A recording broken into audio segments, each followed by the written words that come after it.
Okay. Hi, my name is Logan. This is Kara. Yes. Yeah. And Taylor.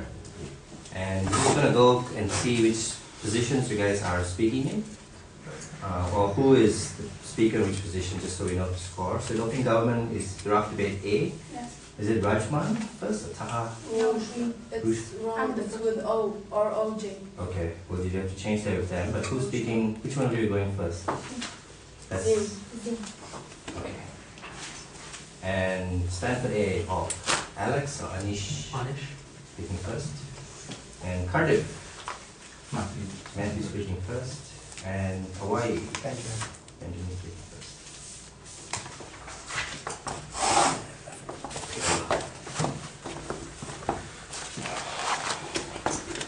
This is hot for us. This is a little bit warm. We'll do what we can. Let's open the window or something.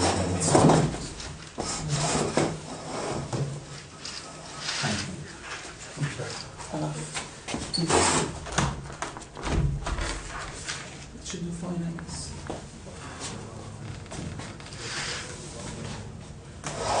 Okay, if everybody's ready, we'll call this house to order. And on the topic that this house is on labor unions, it gives me great pleasure to invite the first speaker, the Prime Minister of the East Bay.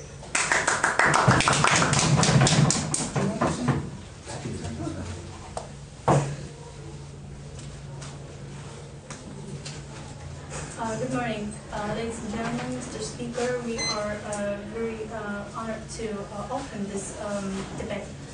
This House would ban labor union. As the government, we are totally supporting this proposal because of some points that we are going to talk about.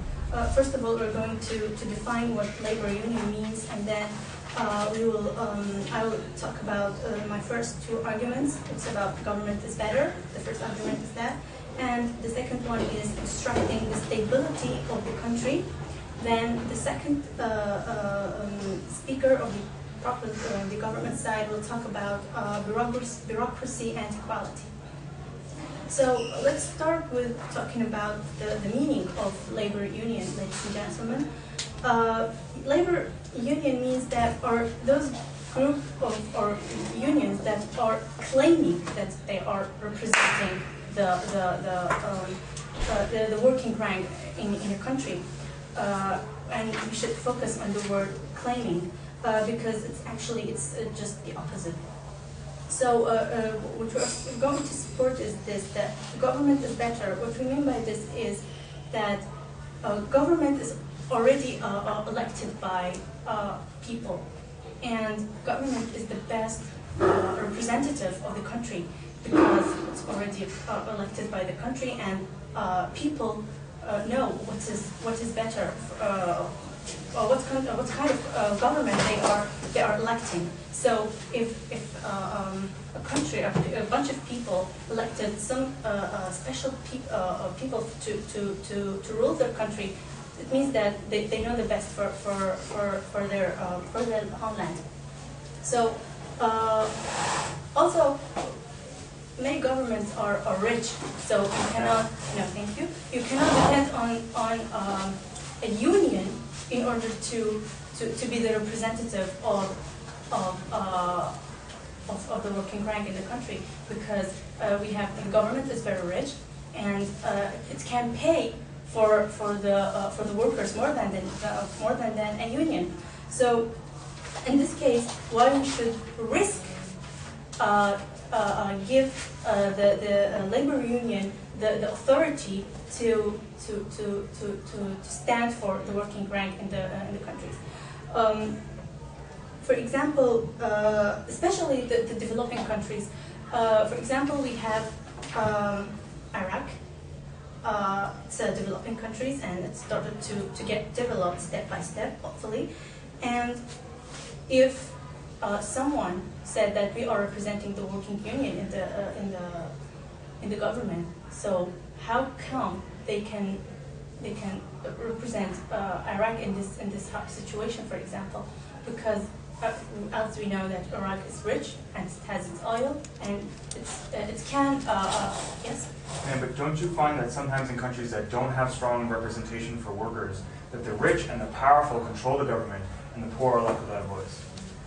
Yes, but you know, this is life. The world is like this. Not all governments are rich, and not all countries are poor. So what we're trying to say is that when people decide for what kind of government they will have to rule them, it means that they have decided that this man or this government is the best representative for them. So if we said that this government is not that good, it means it's not the government's fault, it's the people's fault because they elected them, not others. So back to the point of Iraq, ladies and gentlemen, we say that if a government should pay for a rich government, maybe not all governments are rich, yes, but they can pay more for people than a union, especially fresh unions. If they just union came out that we want to represent the working rank. Other thing is that destructing the stability of countries. Anybody who is against government will say, I will join the union labor, the labor union, sorry, and I will be the representative of the working rank. So this is not a very good solution, because we know this. Whoever is against the government and he doesn't like the government, he says, I will join the working the labor union just in order to be just against, to be the opposite of the government and to just distract the government. And in this case, if we have destruction in the government, it means that we have destruction in the country itself, and people will be distracted. They will not know who to choose, whether the government or the union, which most of the time they don't know anything about. So, for example, also that I'll talk about Iraq because I have many information about Iraq because I'm from there. During the 40s, the labor union was very active in Iraq because the government was not very stable. Yes. But isn't it true that workers can't? There's so many workers that there's always someone who's desperate to feed their family who might undercut what their actual value is for everybody else in that society. That's what we are talking. We are saying that government can find job opportunities for people more than a union. Because okay, we had so many unions, labor unions in the world. What did they have done? Nothing. They're just distracted and they led their countries to civil wars and to world wars actually. So how can you depend on a fresh or sometimes they just don't have experience, political experience or economic experience. They just say that you are representative, but they're not. So in this case, the government can't can't find job opportunities for workers more than a union actually. And back to the point that I said that during the 40s, the labor union was very active in Iraq. It was very active in Iraq, but they did what? They would just stand against the government and they let the government to distract people and to hurt people more and more because they didn't have values, they didn't have principles. So this is what do we mean by that this House would ban labor union because it's not helping the country in any way. Thank you.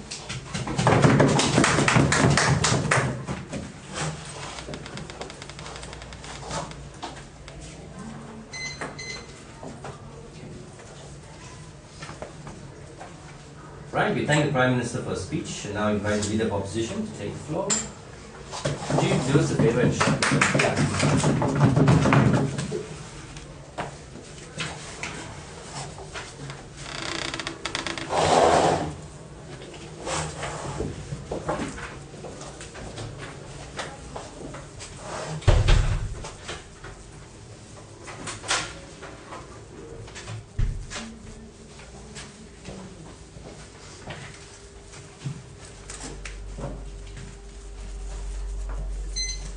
I want to talk about 4 things today.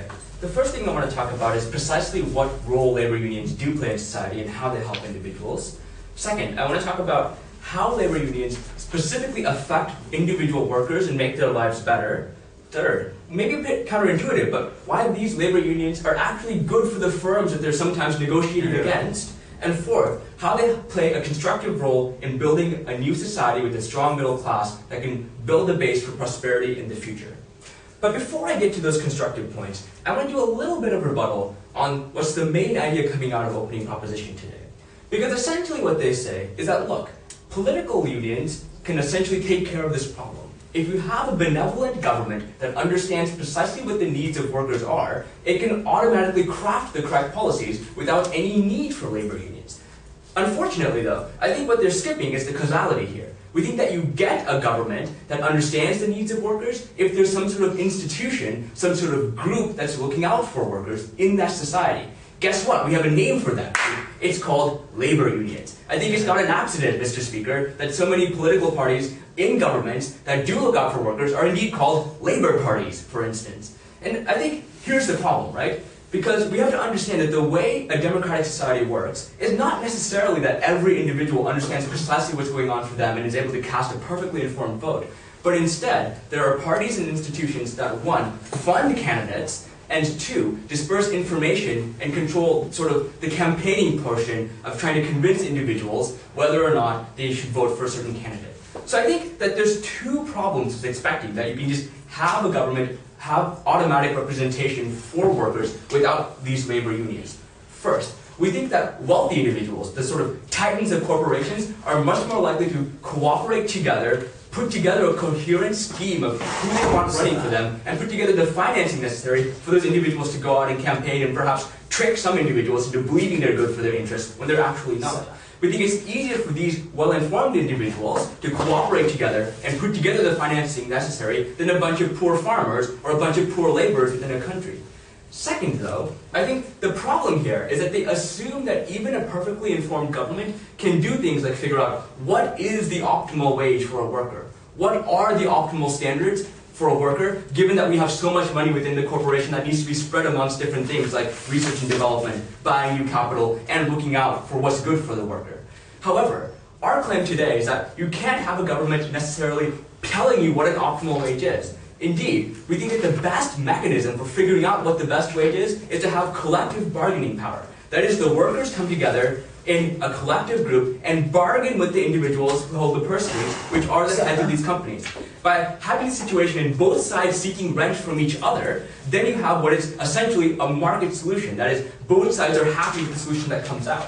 We think that is the actual mechanism for figuring out what an optimal wage is. Just having the government come in and tell you isn't. So even if you do believe that somehow you can get this benign government, no thank you, I'll take a little bit later, without having this sort of power within political unions, we think that the second problem then becomes we don't think a government without unions can even figure out how to spend money or what the optimal amount of money is to spend on these individuals. We think that only bargaining can do that.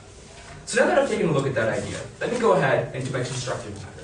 So to be clear, the way that labor unions work isn't necessarily to foment against change and lead revolutions, but instead to represent the majority of workers within a certain corporate sector and to use that power to negotiate with corporations. And they hold basically 2 powers.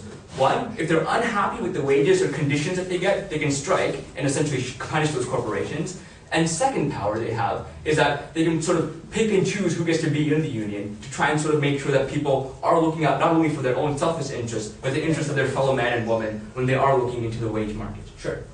You are just focusing on individuals, but don't you think that every country has individuals who are poor, so we have to focus on a whole society more than individuals? Absolutely. So let me get to this then. So now that we understand how these labor unions work, let me talk about why poor individuals in particular need them.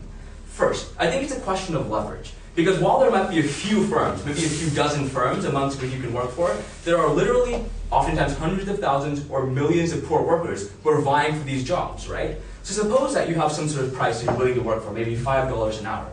If there's somebody out there who is desperate to feed his or her family, and just having a few dollars in the pocket is going to make the difference between either not having a family who's fed or having a family that is fed, they're going to always be willing to undercut your price. So then, what sets the price in these countries? Essentially, the desperateness of individuals. We think that's an unjust way to set prices for workers. Indeed, what we think ought to be a better way is to figure out what these workers are actually worth to the corporations. How can you do this? First of all, we think you can't do this without labor unions, because an individual worker is unlikely to know how much he or she is actually worth to a company, whereas a company knows precisely how much an individual is worth to them, because they can do all the market research. They have all the sort of information to do so. So we think that, first of all, an individual simply doesn't know. But second of all, we think that the best way to figure out what an individual is worth to a company is to figure out what's the maximum amount a company is willing to pay for that individual. How do you have that occur? It's precisely through having collective bargaining power. So we're giving you the only mechanism in this round to figure out how an individual is worth to a company and give you a fair way to distribute that income. Yes? Would you advocate the use of closed shops when you have like a monopoly union, only allowing people to work for that company if they are themselves unionized? Sorry, I just didn't understand your question. You can get it in later. I'm running out of time. I'm sure Alex will do a fantastic job answering it. The second idea then I want to talk about is a little counterintuitive, but I think very important. And that's why this is good for firms. Because we think that workers do a better job when they view themselves as partners and having a voice within a corporation, rather than simply being essentially pseudo-slaves or working stiffs who are just viewed as the least important things within the corporation. So you might be asking, well, if this is good for firms, why don't they just go out and do this? Why don't they encourage labor unions? And I think the reason they don't do this is a collective action problem. Because if you're the only firm that's paying higher wages, and the only firm that has a union, then in the short term you have a disadvantage. So you can't realize the long-term advantage of having partners in the corporation, having workers that like you. However, if you force all firms to take this action, we think in the long term all firms will be better off. Finally then, I want to talk about why this is good for society. Because by redistributing more wages to individuals who are workers, you start to build a middle class. What does that mean? You give them political power, which means that they can fight for things like education, welfare, and healthcare within their governments. But more importantly, you start to teach individuals that they have a voice in their society and give them the means and the leisure time to have the ability to form political unions. Because people who are starving to death and looking for their next paycheck simply can't be involved in politics. But people who have a level of comfort can, and we think political unions come from labor unions. That's why we're very proud to oppose.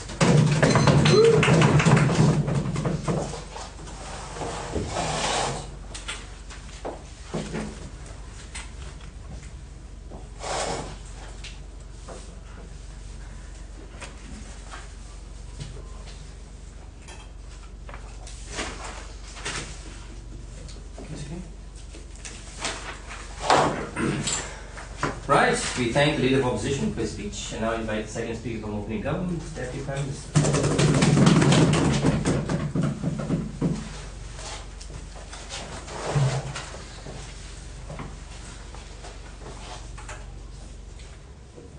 Hello everybody. First I would like to say something to the opposition's arguments, because we don't agree with them at all. Then I would like to refer to my points which were decreasing bureaucracy and equality, increasing equality.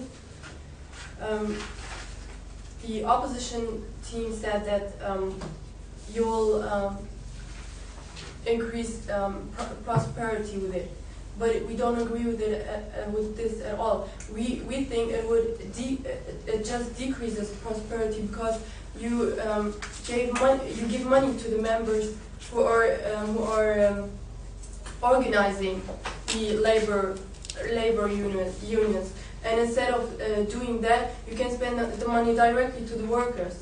And therefore the government is there. They're elected representatives of the population. They're there to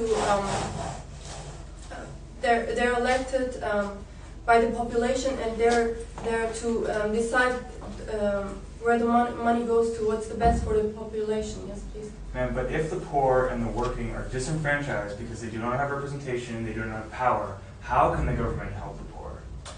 They are allowed. Everybody is allowed to elect, to go to elections, to vote who they want, whether they're rich or poor. Everybody has the right to go to voting. So that's not true. that you say that they're only representatives of the rich or the poor people, because everybody has a right to go to elections. The other point is that if you have the labor unions, this would decrease also the economical development of the companies, because every time the company gets more money because of doing a good job, and every time they no thank you, I'll take it later. And every time the labor unions want to give the workers more money, the company couldn't develop in that way. They have to invest their money. They have to look what's the best and what to do next. How to invest their money? How to no thank you. Yeah, they have to think of that. But if every time the labor union asks them to give their money to the workers, this wouldn't work. The economy. Do you think that people can choose to have their economy grow less quickly in order to have better equality within the peoples? So do you think it's a valid choice for people to pick, let's grow less slowly in our economy, but do so to trade that off in order to have more equality within the people in that economy? There will be equality if the workers do their jobs, and if they help the company, and they'll get their wages. The company has to look what is best for the company, so that the people can keep their jobs. If they have to spend all of this money to the wages of workers, there will be maybe they can afford it after a time. They can afford to give them the wages. Maybe they have to in this way unemployment will increase, because maybe if they can afford to give everybody their wages, the higher wages, they have to fire some people so that they can afford to give these high wages to the workers that are left in the company. So this is not always good wanting laborers to get more money. So our points are that we should not that we should ban those labor unions, because, as my partner already said, to sum up her points, that the government are already representatives of the populations. You can go to elections. You can you can be a representative by yourself. You can be in the government by yourself if you want to change, or you can elect somebody that represents your ideas, and this it would also decrease the stability of the government, because because labor unions create unrest. If the government makes a decision that is for everybody, it is better because in that way they'll be treated equally. Everybody will be treated equally. This is fair, because there will be guidelines that are that everybody have to stick to.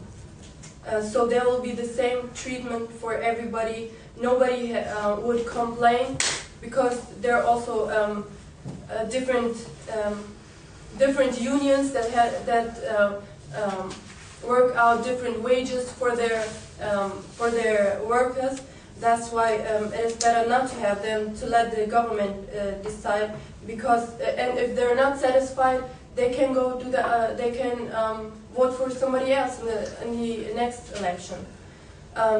The other point is that it would decrease bureaucracy, their costs. You can save these costs, and you wouldn't waste the wages. Instead, you could distribute the money on the workers. They would get their money anyways. That's why we beg to oppose. Thank you.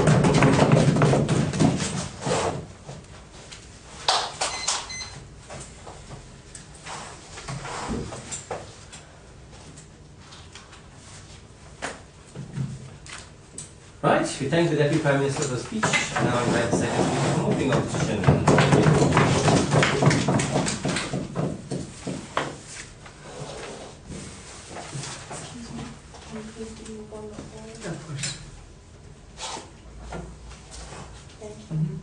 Thank you very much, Mr. Speaker. Mr. Speaker, I'm going to bring to you three areas today. First, I'm going to talk to you directly responding to what Proposition says about how labor unions function with respect to government, how they can serve as a voice to the people, and how we can get the benefits that Proposition says they want, but actually essential to getting those benefits is having unions in the first place. The second thing I want to talk to you about is I want to deal with this idea of labor unions and growth and unemployment, and talk to you about how labor unions are not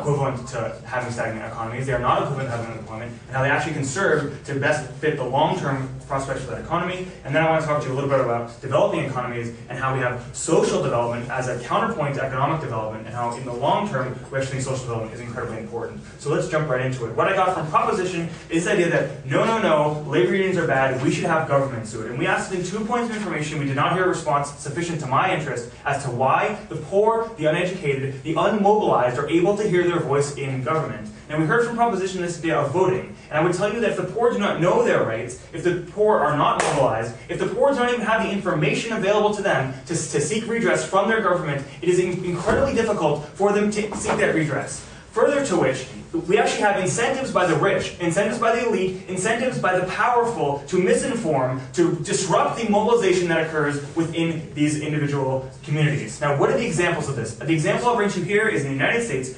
States that have the same socioeconomic characteristics, that have high labor unions versus low labor unions, have more democratic governors in power, have more democratic representation, they have higher minimum wages, they have more social safety nets, more welfare protection. Why? Because they have someone to give them a stakeholder, they have someone to represent them, not only to the firm, but to the government that will represent them in the halls of power. But let's talk to you briefly about what Anish spoke to you about. He said that, and I want to hear some response from the second proposition, that there's a fairness issue there, there's a justice issue here. Because the workers have an equal moral claim to the surplus that is created through their efforts as ownership. There's this kind of misconception through Proposition Bench that somehow, because the owners are the ones bringing the capital to the firm, they deserve all of the surplus that comes as a result from the workers. We think that they have an equal moral claim, but that essential to enacting this right, they need representation, they need some sort of power. And I'll take a point of information now. So, do you think that unskilled labour unions are ever an effective bargaining tool when you can sack the workforce and get someone else in?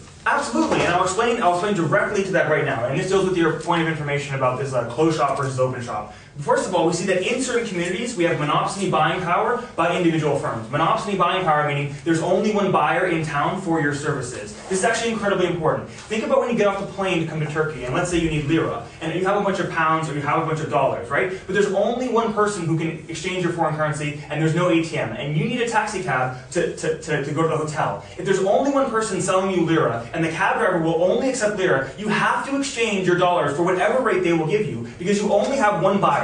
This happens in tons of communities across China, across the United States, across any kind of community where you have a big manufacturing company, where you have, in Pittsburgh, you have the steel manufacturers. We have one employer employing the entire town who says, no matter what you want to do in this town, if you want to live here, you have to come to me and negotiate with me, and I'm the only game in town to employ you. So we think that we need to equate these bargaining power, we need to equate kind of the representation that exists, we need to have them on equal playing fields. So let's talk to you a little bit more about kind of civil society, because I want to broaden this point out in terms of constructive. I think that it's not just about this idea of educating the poor, mobilizing the poor, it's also about just considering who we have as leadership to enter into the halls of power. If you look at the example of Lula in Brazil, you actually need leaders, you actually need people that come from the poor, that come from the working classes, that are able to represent themselves because they have been put in positions of leadership. These traditionally come from labor unions. They came from labor unions in the States when the States was developing and started at labor unions in the late 20s and early 30s, and they're coming in Latin America now currently in societies that have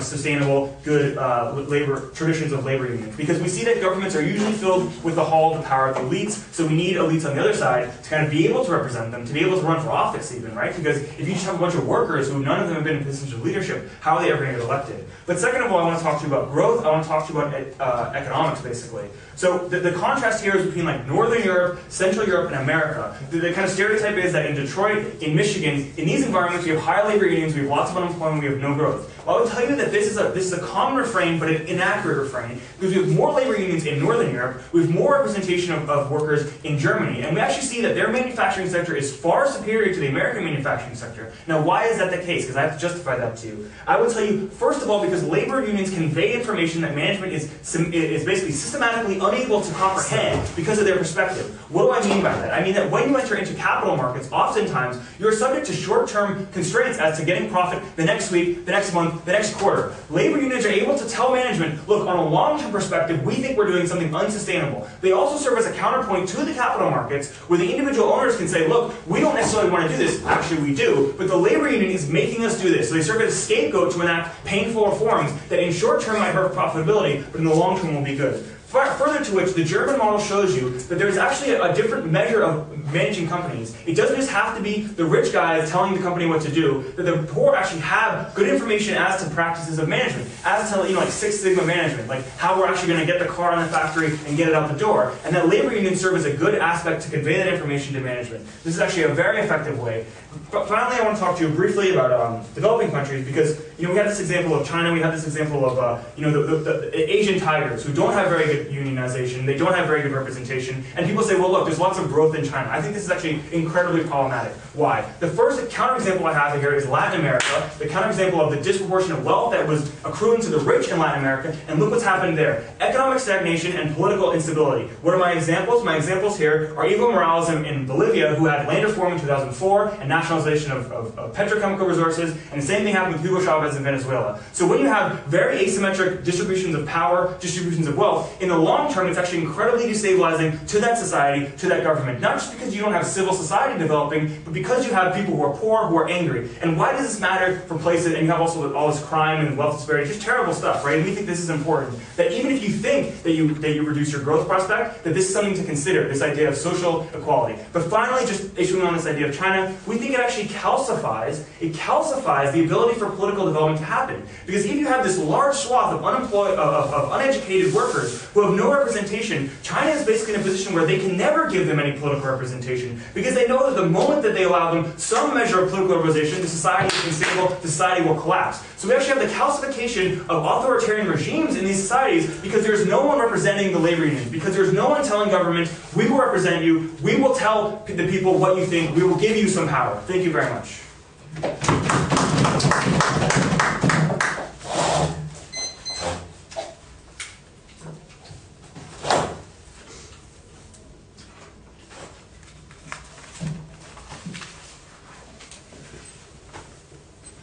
Right, we thank the Deputy Leader of Opposition for his speech. We now move to the closing half to invite the first speaker from Closing Government.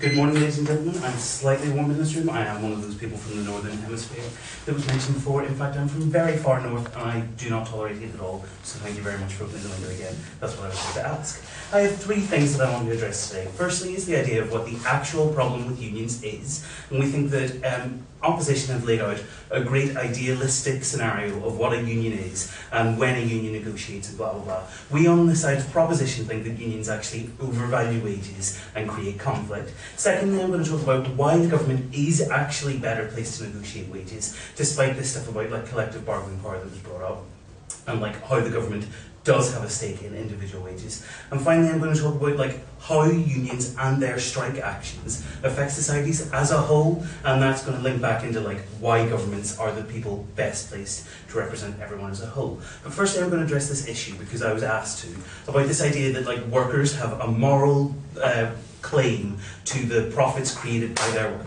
Well, we think that firstly, the people who create businesses actually set up the structures and put a lot of their own money and time into creating these structures, and therefore that's why we think that it's legitimate for them firstly to regain some of the profits from that. We think without these people creating these structures, creating this innovation and putting these systems in place, the workers themselves will be able to work in those industries and generate those profits that they do. Secondly, we think that if workers genuinely believe that the government or the a particular company is totally screwing them out of any legitimate form of profit, there is an option for them to form cooperatives. We see cooperative businesses existing between workers with the profit split equally between them. We also know that they're not often that successful. Secondly, we have this idea about like authoritarian regimes and like how if we have labour unions, that'll make them more open to democracy. Like as far as I'm aware, China bans labour unions because it doesn't like them, because it brings in democracy. Like, if we have labour unions in undemocratic countries, we can see that they probably will have a democratic function and help to open up society. Sure. But we don't think that that's the issue in the Western liberal world, and that's what we're going to focus on today. Because we think any form of democracy in places like China is great, and if it comes through labour unions, fine, but we think that primarily we're going to talk about labour unions and when they're bad, and when they're bad is when they overvalue wages and damage the economy as a whole. No thank you. We don't actually think the Chinese government will become more open to democracy just because of labour unions. We think they might be toppled by the labour unions. It's like slight differentiation in their thing. No, I want to talk about my points. Sit down. Firstly, I'm going to talk about what the actual problem with labour unions is, because we've heard a lot from opposition about how it's great and how they have this collective bargaining power and they're best placed to decide what the optimal wage for their workers is. We think that actually what unions do is they seek the best and highest wage for their workers, whether or not that is the most optimal wage in terms of society and in terms of the company as a whole. We think that we're going to use the example of BAA, who in the UK are an airline company, and how they've been paying their cabin crew. And we're going to use the example of their union, who recently called a strike on them. Basically, BAA have been overpaying their cabin crew for the past, however, 20, 30 years. They've been paying them thousands of pounds above the market-going rate for cabin crew. The next best payer pays something like £8,000 less per head. However, the union didn't actually concede this point. They dug their heels in at an overvalued and overinflated wage and threatened to call a strike, which would damage BAA by driving customers away from their business and actually not achieve anything. BAA are unable to keep paying the higher wage. They do not have the money to pay it. What is the point of the unions doing this? They're actually damaging the interests of their workers as well as of the business and society as a whole. Go. Sir, even if you're right and that labour unions lead to increased wages, what is your criteria for banning a civil organization? Our criteria for banning a civil organisation is when that civil organisation seeks to undermine and cause damage to society as a whole. Like when we don't think that labour union achieves anything positive for its workers or for society as a whole, we think we're going to ban it. I don't really care if you laugh. Because if I had my way, we'd ban you too.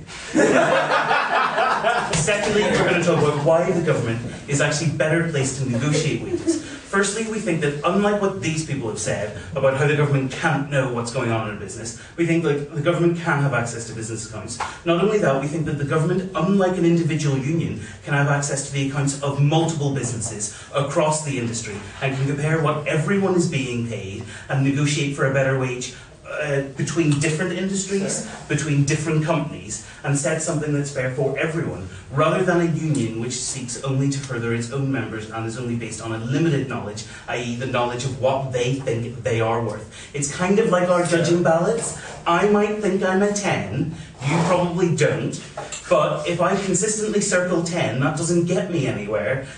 It's better placed for someone else to objectively decide, in this case the CA team, whether or not I'm fairly evaluating my own ability.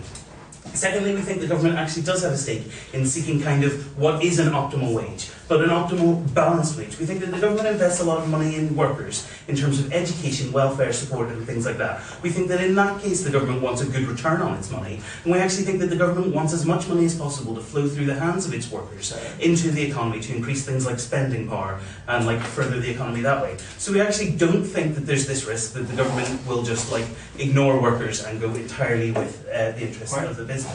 And we've also heard about how the Labour Party, or Labour parties in general, can represent workers, and we think that that's actually a very valid mechanism. Workers can just pay in. At the minute they pay the unions and the unions pass it on. We think they can pay directly into the Labour parties and in that way make their votes count and make sure there are political parties and political representation for them. And finally I want to talk about this idea of how strikes affect everyone. Like I've already touched on a bit with things like spending power and things like that. With BAA, the strike was not only going to affect BAA as a company, it was going to affect tourist industries, it was going to affect baggage handlers, it was going to affect all the people involved in that system. We don't think that it's right for one small group of workers to be able to damage the profits generated by multiple companies and therefore threaten the jobs of hundreds of thousands of other people beyond themselves just because they overvalue their own work ethic or their own value. We think that in that case the government is better placed to take a step back and say, well, your industry you're in negotiation, but it affects all these people as well. It affects multiple industries, hundreds of thousands of workers, and the government is better placed to take the hard line when it has to and argue for the optimal wage when it can and when it needs to. So for all these reasons, we beg you to support the proposition.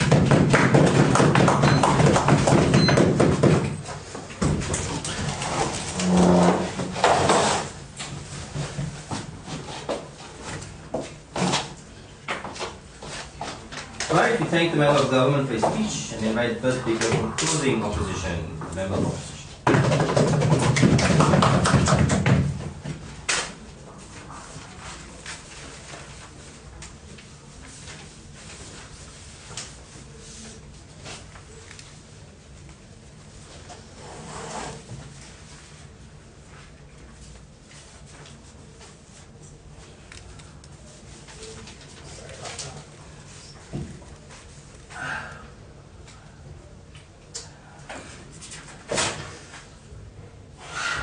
Today I'm going to tell you, unions are a good thing. Society needs them. We need them to ensure that we have good working conditions and we have strong economic growth within our society. And first today, I'm going to start off with a little rebuttal from the member of government speech. And then I'm going to get into some of our positive matter. And these are how unions create stability within a society. And then how unions create better working conditions for everyone, regardless of whether or not you're in a union. It helps everyone out. So first, onto some of our rebuttal. Now, a member of government has told us that there's problems with unions. They create unfair conditions. They use strikes. They're disproportionate. They're asking for too much money. No, that's not true. Unions are asking for their fair share. What's happened in companies such as British Airlines and around the world is that unions are being asked to give labor concessions that will last a long time, beyond what most people expect the current recession to, how long they expect the current recession to last. These unions are being asked to give in too much. They're being asked to make long-term concessions, not short-term concessions for the current economy. So this will leave so if unions like the British Airlines Union were to give in to British Airlines, they would lose out in the long term, because once the economy improves, these workers would still be receiving reduced wages that they agreed to when the economy was bad. It locks them into a long-term contract that harms them in the long term, or that harms them. So not at this time. So what's happening is they're simply asking for their fair share, nothing else. And the idea that this affects all other companies, other people, yes, that's important, because unions do need to bring attention to their problems. They need to bring attention to the entire society to show what kind of labor problems are occurring. That is exactly why we have unions, so we can create visibility to the problems that are occurring. And next on to the issue of the government being best to determine what wages to give workers. No, the government's not in a good position to determine wages for workers or what's happening for workers. Unions are best. The people most closely involved with the industry are the people best able to decide what kind of conditions are best for workers. Corporations group up together, they create their interest groups that lobby government to side with them. Labor unions exist to counterbalance that, to ensure that workers who don't make as much as these people that own the corporations and don't have as many resources as the corporation can work together to fight that, so that the workers' voices can be heard. That is why labor unions exist. Labor unions exist to ensure that individuals working for a company are not abused by that company. Labor unions are the people best able to advocate for the worker, and they can do that alongside the government, as we've seen currently occurs, where you have both lobbying by corporations and labor unions. It's fine. It works. We've seen it work. It's working now. There's no reason to get rid of that. But yes, I'll take your point. Unions create unfairness. This is a fact because they only represent their members, but the government represents everybody. Well, the government does represent everybody, but when we look at what's occurring within these labor disagreements, is there's two sides. There's the corporation and the labor interests. What happens is the corporation already has a voice through their lobbying with governments. This simply provides a counterbalance to level the playing field to ensure that the voice of labor is heard. There's nothing unfair about it. It is fundamentally fair that this occurs, that the labor gets the same voice that the corporations have. Now, let's move on to the positive matter, because that's important. First, unions create stability. Now, what happens without unions? We have corporations that abuse workers. They play workers off each other. Workers, especially in developing countries who don't have high wages, where there's high unemployment, they play off workers to get people to work for the lowest possible wage in horrible working conditions. And when that happens, people get angry. The workers get angry, and violence occurs. And this violence doesn't remain small. It can turn into all-out revolution. We've seen this before. We saw it in the Russian Revolution, when you had serfdom, when you had people incredibly abused by the prevailing authorities, by the prevailing interests, when they didn't have representation. You can see this in the Chinese Revolution, when the people were being oppressed. So they rose up and overthrew what was the institutions that were allowing that to occur. Without labor unions, without people without effective advocacy for the labor, for the workers, violence occurs. Societies collapse. It is necessary for the stability of society to have these labor unions. And next, on to my next point, that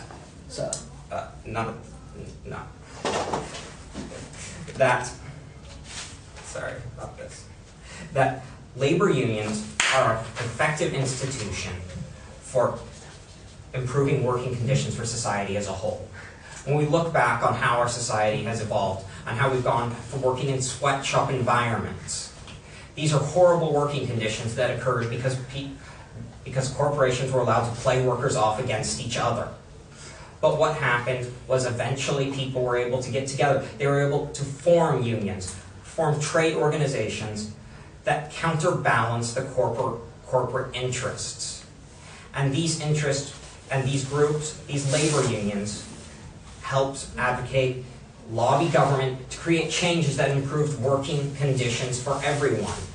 They mandated how long people could work, safety, improvements in workplace safety. These were all things instituted because labor unions were formed. Labor unions were able to advocate on behalf of their members. And it didn't just help benefit members of labor unions. It created laws that affected everyone in the society, not just in the labor union.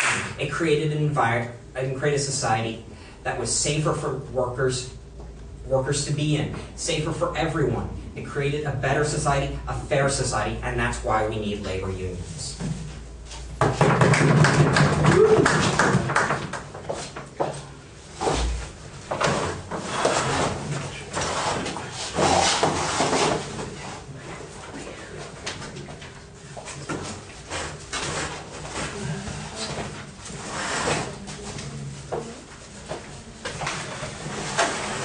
Alright, we thank the member of opposition for his speech. For the final speech on the government bench today, we now invite the government to speak.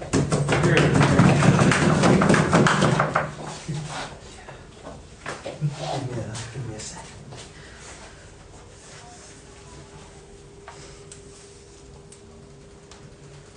Ladies and gentlemen, boys and girls, rebuttal. I dubbed the previous speaker's points revolution and evolution. Revolution, the fact that if your government is denying you rights, etc., you should rise up and take them. Now, this has pretty much been a misconstruction on the whole opposition case. This basis that inherently to get democracy, you need a ground movement via the labour unions to achieve this, right? What I would say that most successful democratic movements have actually achieved from the middle classes. Upon their, when they get richer, they demand more civil rights, and as a result, these then get passed down. All the countries they specified haven't had this yet. They haven't followed the model that we've seen with other democracies happening. We also to get the point that because unions were slightly involved in democratization in the past, because there was no other models upon which people could appeal to, we say that this has to be the case in the future and in the now. And we say that's not strictly true either, because back then we were all trying it out for the first time. Nowadays, you can just go, well, look what the UK have, look what the Germany have, look what France have, look what the US has. And as a result, there's this model upon which they can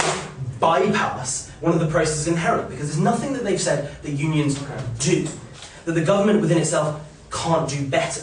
And that's pretty much that's going to be my first point of clash. We then hear this evolutionary concept about how unions made the future and how you can't represent someone unless you are them. And we say, well, no. We say there's a better mechanism within the union, within the democratic structure anyway, because these people want, well, naturally I would assume they want to be elected. If they want to be elected, therefore, then they should listen to their constituents, rather than having a singular voice by the unions trying to dictate policy. We also get this a bizarre contradiction here, when the first opposition stand up and go, people, the reason Chinese don't want to give them the vote is because people are stupid. People are stupid because they're uneducated in their country, right? However, what we do want to do is get a bunch of stupid people to get together, have a chat, then express their one voice. We say, well, what's the difference? What's the difference of just instigating democracy in the first place? What's the difference in just allowing them to be represented within themselves? We say that if you're an authoritarian regime against democracy as is, we don't think the imposition of unions within themselves are the catalyst that is needed. What you need is a diverse change within your society.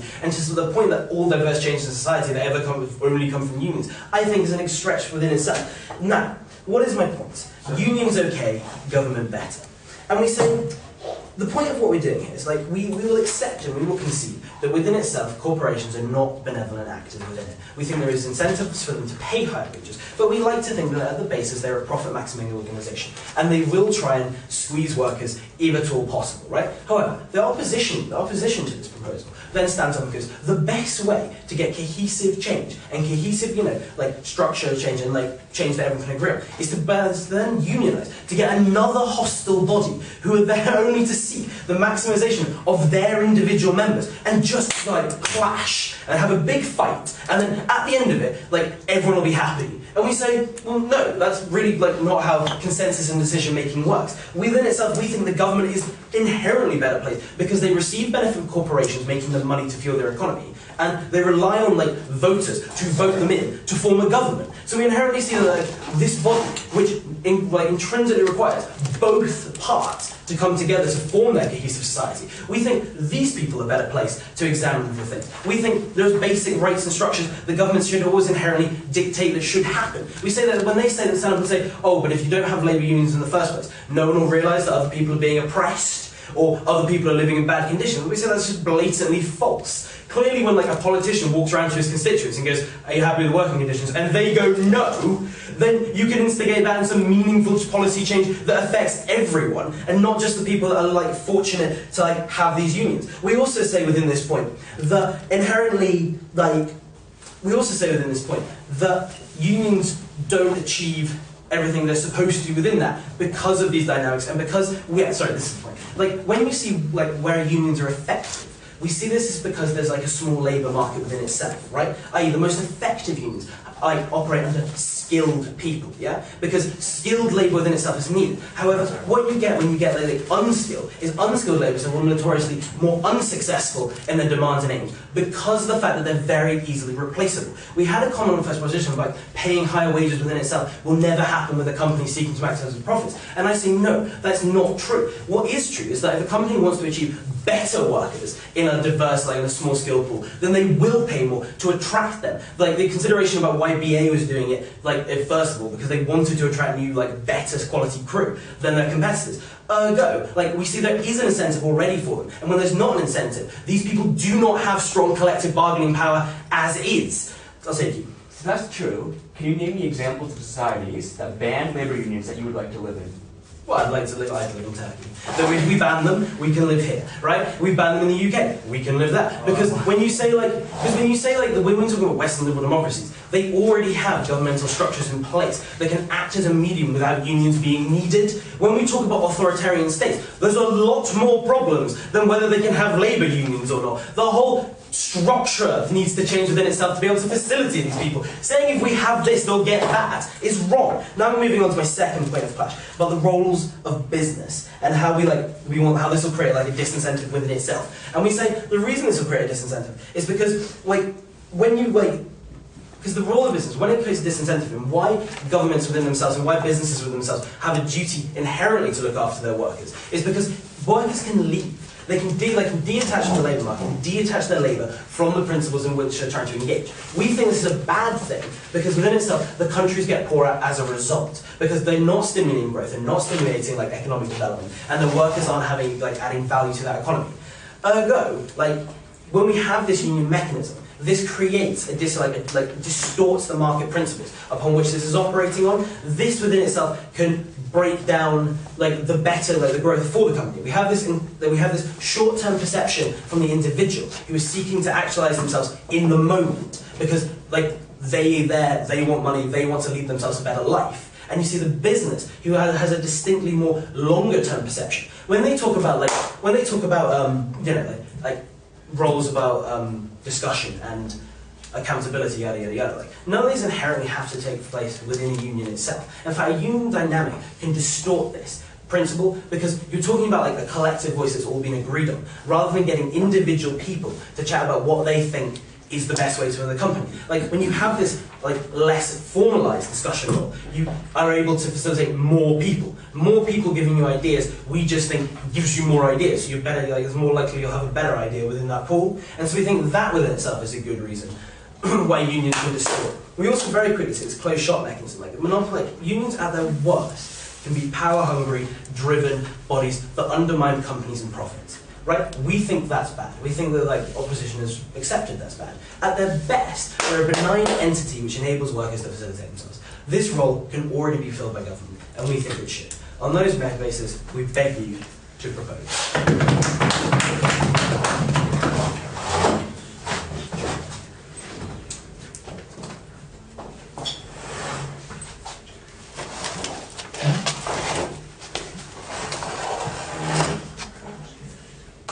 Okay, we thank the member of the government whip, for his final speech of the debate. Now I invite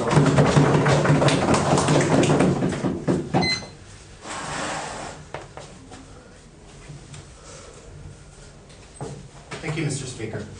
I'm going to be going over two things in my speech today. First, I'm going to be talking about workers and why we think on this side of the House that banning labor unions is actually detrimental to workers and how labor unions actually facilitate many things for workers. Second, I'm going to be talking about the government and the role of government and the different points of clash that we've heard on each side about the nature of government. So first on workers. We think, first of all, that workers, even if they're uneducated, even if they're unskilled, do have some expertise and some knowledge about one particular area, and that's the working conditions that they actually have. They do know about their workplace. They do know about what they're paid. They do know about what it takes to make a living wage. And we think that because workers have this information, that the labor union is actually a superior mechanism. Now, on this side of the House, we heard from second opposition that basically, governments can have access to much larger sets of information about the wider economic sector.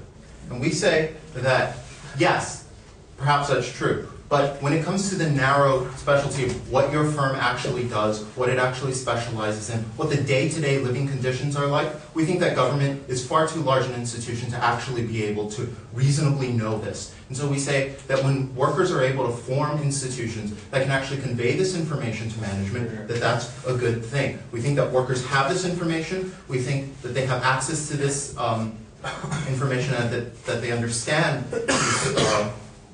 that they understand these working conditions, and that therefore they should be able to represent this in negotiations with management. We say furthermore that this isn't just about wages, that this is also about things like working conditions. It can be about, just for example, whether it's safe to work in your workplace. We say that that's highly specialized information, and that that's information that really workers really have more access to, rather than government. Government can have maybe an aggregate table of different wage values across different companies, but they may not know that, for example, it's really dangerous to walk through the kitchen because the soup canteen might spill over and it scalds someone. That kind of information is, again, stuff that workers have more access to.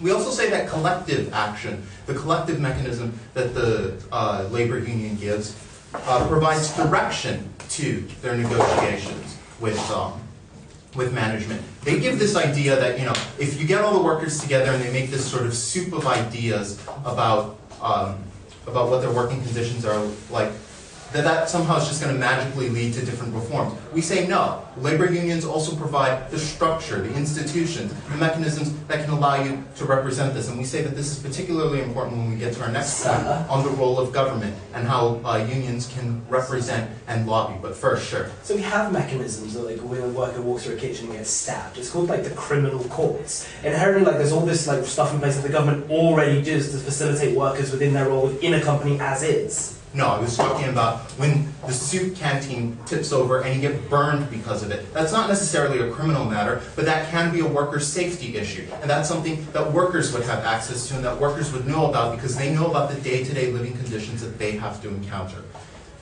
We think that, and so this gets into my next point on the role of government, because what we've heard all down the proposition bench is this idea that somehow just because a government wins an election, that somehow now it's able to intuit magically all this information about what the day-to-day living conditions of workers are like. And we say no, that's not necessarily true. Just because you win an election doesn't mean that you know everything about your constituents, and does not mean that you are a perfect representative cipher for them. So we say that what we have in liberal democracies, and again, they've defined this throughout as democratic government, what we have are institutions that can represent these interests to the government themselves. We say that corporations are allowed to do this. They have lobbying power. They have they can go in and say, this is what's good for our business. This is what we would prefer. And we say that workers should have exactly the same rights. We say that there's nothing wrong with having an adversarial system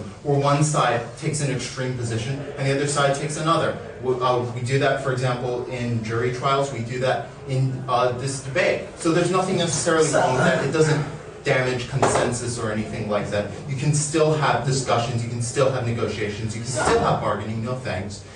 And all that's fine. We also say that because of the fundamental class disparity that is at work, because one set of people actually have privileged access, they're able to pay, for example, politicians give donations and run campaign ads for their interests, that this means that one side is fundamentally disadvantaged. So that side should, of course, have some sort of way of representing themselves to government, and we think that that's perfectly reasonable. But finally, and this is what's particularly important, is that the particular mechanism that they've chosen, which is just to straight out ban labor unions, is highly dangerous. Because what you get then is a world in which workers feel like they have no representation to their government. They're being told that just because they have access to elections, that now they have access to actual representation. And when workers realize that no, they don't actually have mechanisms that can effectively represent them in front of government, when these things are actually outright banned, you get a very dangerous situation in which people feel like they have no options. That is a recipe for revolution, that's a recipe for violence. And so we say that if you're concerned about the long-term stability of the actual society itself, if you're concerned about ensuring that there are mechanisms so that people feel like they have options, feel like they have communities where they can bring up their concerns, bring up their issues, that this in the end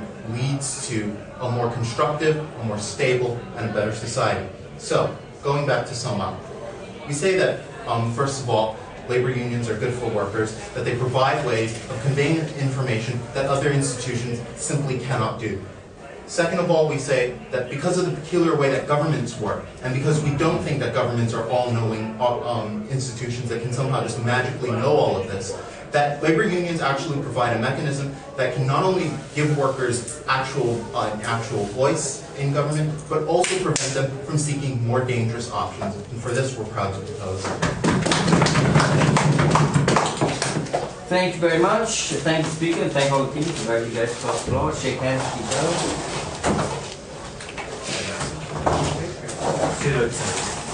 other.